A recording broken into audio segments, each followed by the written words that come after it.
बिस्मिल्लाहिर्रहमानिर्रहीम। सबसे पहले तो सलात व सलाम आका प्यारे सल्लल्लाहु अलैहि वसल्लम पे दुरूद सलाम और उसके आल पे अल्लाहुम्मा सल्ली अला मुहम्मद अला आलि मुहम्मद कमा सल्लैता अला इब्राहीम व अला आलि इब्राहीम इन्नका हमीदुम मजीद। अल्लाहुम्मा बारिक अला मुहम्मद व अला आलि मुहम्मद कमा बारकता अला इब्राहीम व अला आलि इब्राहीम इन्नका हमीदुम मजीद। आज जुम्मतुल मुबारक का प्यारा दिन है और आज हम आए मस्जिद नबवी में। आज मस्जिद नबवी में हम आपको खुतबा भी दिखाएंगे और नमाज भी दिखाएंगे इंशाल्लाह। मस्जिद नबवी के अंदरूनी और बैरूनी मनाज़िर। तो बिस्मिल्लाह करके इस वीडियो को स्टार्ट करते हैं। आपसे छोटी सी रिक्वेस्ट है कि प्लीज़ वीडियो पूरा देखिएगा। बिस्मिल्लाह।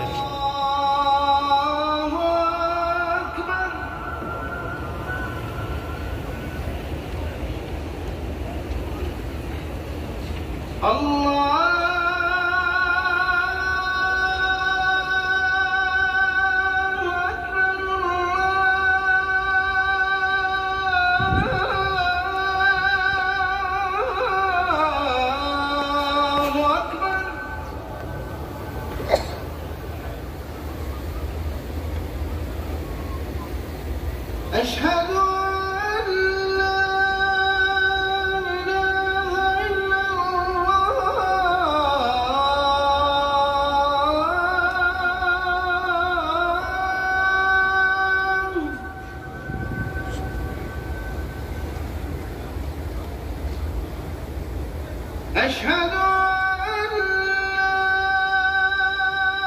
إله إلا الله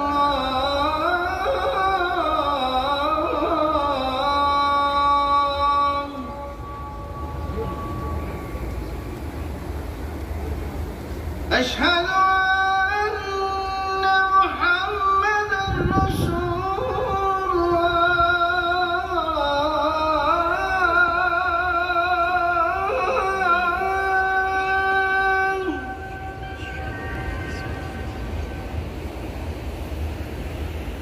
أشهد أن محمدًا رسول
إن الحمد لله نحمده ونستعينه ونستغفره ونعوذ بالله من شرور أنفسنا ومن سيئات أعمالنا. من يهده الله فلا مضل له ومن يضلل فلا هادي له، وأشهد أن لا إله إلا الله وحده لا شريك له، وأشهد أن سيدنا ونبينا محمدًا عبده ورسوله صلى الله عليه وآله وسلم. يا أيها الذين آمنوا اتقوا الله حق تقاته ولا تموتن إلا وأنتم مسلمون. يا أيها الناس اتقوا ربكم الذي خلقكم من نفس واحدة وخلق منها زوجها وبث منهما رجالا كثيرا ونساء، واتقوا الله الذي تساءلون به والأرحام إن الله كان عليكم رقيبا. أما بعد، فإن أصدق الحديث كتاب الله، وخير الهدي هدي محمد صلى الله عليه وآله وسلم، وشر الأمور محدثاتها، وكل بدعة ضلالة، وكل ضلالة في النار. عباد الله، إن إمام الحنفاء إبراهيم عليه السلام قد دعا ربه بدعوات مباركات طيبات، فقال: رب هب لي حكما وألحقني بالصالحين، واجعل لي لسان صدق في الآخرين، واجعلني من ورثة جنة النعيم، واغفر لأبي إنه كان من الضالين. وعلم عليه السلام أنه لا ينجو عند الله إلا من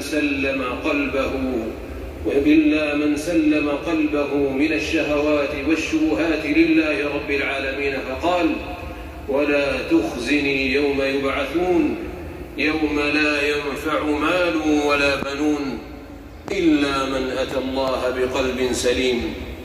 وإن صاحب القلب الأطهر صلى الله عليه وسلم قال: إن لله آنية من أهل الأرض، وآنية ربكم قلوب عباده الصالحين، وأحبها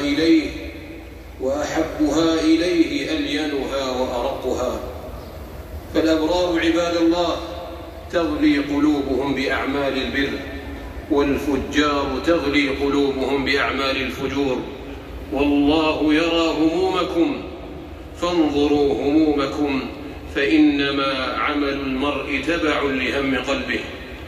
وليس من الآنية مقبول عند الله إلا ما كان صلبا رقيقا صافيا، صلبا في طاعة الله، رقيقا عند ذكر الله، صافيا نقيا مما يكرهه الله ويأباه. والألسن مغارف القلوب، وآية طهارتها وسلامتها إدمان ذكر الله تبارك وتعالى بلا سأم ولا ملل. قال الله عز وجل: إن في خلق السماوات والأرض واختلاف الليل والنهار لآيات لأولي الألباب الذين يذكرون الله قياما وقعودا وعلى جنوبهم ويتفكرون في خلق السماوات والأرض ربنا ما خلقت هذا باطلا سبحانك فقنا عذاب النار. ومن ذكر الله تبارك وتعالى تعلم العلم وتعليمه، والفقه في دين الله تبارك وتعالى، كما قال رسول الله صلى الله عليه وسلم: إذا مررتم برياض الجنة فارتعوا. قيل: وما رياض الجنة؟ قال: حلق الذكر، وهي مجالس العلم التي يبين فيها الحلال والحرام، وتوضح فيها الأحكام، ويعرف الناس فيها ربهم وأسماءه وصفاته وأوامره ونواهيه سبحانه، ويعرفون فيها برسولهم صلى الله عليه وسلم وأسمائه وشمائله وسننه وأيامه ومعجزاته ودلائله وخصائصه صلى الله عليه وآله وسلم.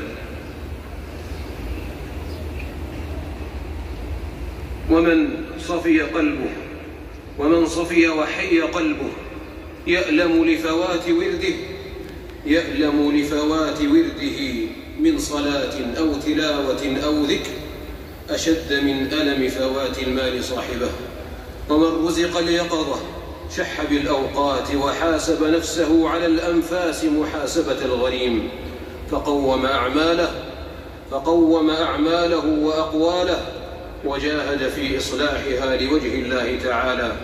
ومن توجه بقلبه إلى الله وجمع هم قلبه على مولاه كفاه ربه ما سواه.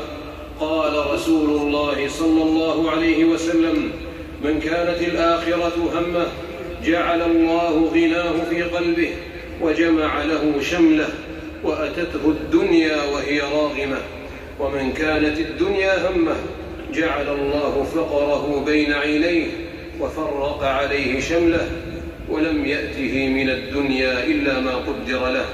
قال الله تبارك وتعالى: ومن أحسن دينا ممن أسلم وجهه لله وهو محسن واتبع ملة إبراهيم حنيفا واتخذ الله إبراهيم خليلا ولله ما في السماوات وما في الأرض وكان الله بكل شيء محيطا. بارك الله لي ولكم في القرآن العظيم ونفعني وإياكم بما فيه من الآيات والذكر الحكيم. أقول قولي هذا وأستغفر الله لي ولكم فاستغفروه إنه كان غفورا رحيما.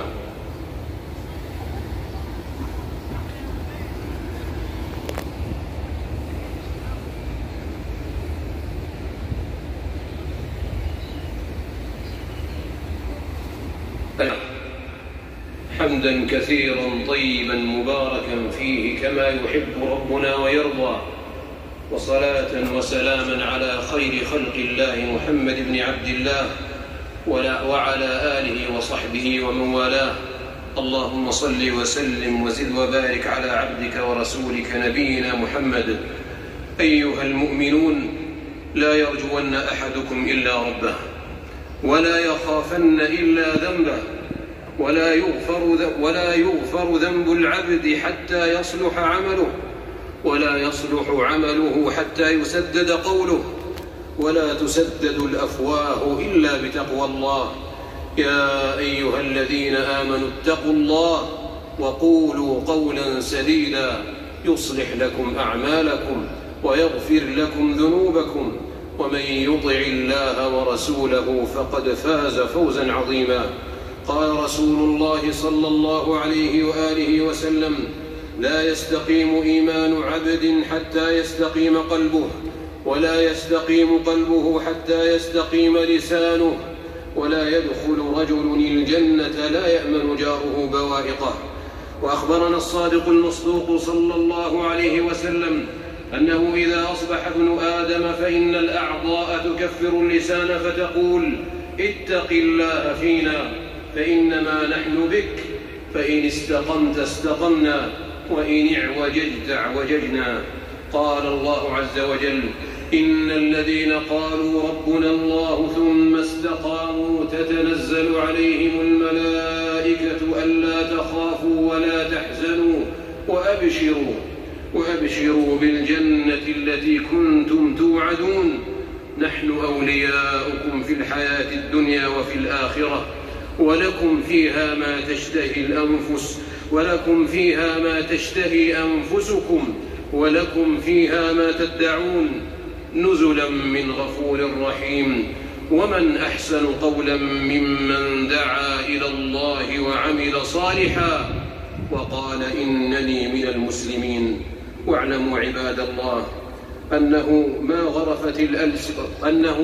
من أفضل وخير ما غرفت الألسن من آنية الله من عباده الصلاة والسلام على رسول الله تبارك وتعالى، فهي من أفضل ذكر الله وأطيبه وأزكاه وأعذبه وأوفاه، فبها تطيب القلوب وتستنير الدروب. فاللهم صل على سيدنا محمد وعلى آل سيدنا محمد صلاة تكون لك رضاء وله جزاء ولحقه أداء، وأعطه الوسيلة والفضيلة والمقام المحمود الذي وعدته، واجزه أفضل ما جازيت نبيا عن قومه ورسولا عن أمته. وصلى الله عليه وعلى إخوانه وصل اللهم عليه وعلى إخوانه من النبيين والصالحين يا أرحم الراحمين، وسلم تسليما كثيرا. اللهم إنا نسألك الثبات في الأمر والعزيمة على الرشد، ونسألك موجبات رحمتك وعزائم مغفرتك، ونسألك شكر نعمتك وحسن عبادتك، ونسألك قلبا سليما ولسانا صادقا، ونسألك من خير ما تعلم، ونعوذ بك من شر ما تعلم، ونستغفرك لما تعلم، إنك أنت علام الغيوب. اللهم ول على المسلمين خيارهم، واكفهم شر شرارهم، ووفق إمامنا لهداك، واجعل عمله في رضاك، وألهمه رشده، وهيئ له البطانة الصالحة الناصحة التي تدله على الخير وتعينه عليه. اللهم وولي عهده وأعوانهم على الخير يا رب العالمين. اللهم إنا نعوذ بك من فتنة النار وعذاب النار، وفتنة القبر وعذاب القبر، وشر فتنة الغنى وشر فتنة الفقر. اللهم إنا نعوذ بك من شر فتنة المسيح الدجال. اللهم اغسل قلوبنا بالماء والثلج والبرد، ونقِ قلوبنا من الخطايا كما نقيت الثوب الأبيض من الدنس، وباعد بيننا وبين خطايانا كما باعدت بين المشرق والمغرب. اللهم إنا نعوذ بك من الكسل والمأثم والمغرم. ربنا آتنا في الدنيا حسنة وفي الآخرة حسنة وقنا عذاب النار. عباد الله، إن الله يأمر بالعدل والإحسان وإيتاء ذي القربى، وينهى عن الفحشاء والمنكر والبغي، يعظكم لعلكم تذكرون. فاذكروا الله يذكركم، واشكروه على نعمه يزدكم، ولذكر الله أكبر، والله يعلم ما تصنعون.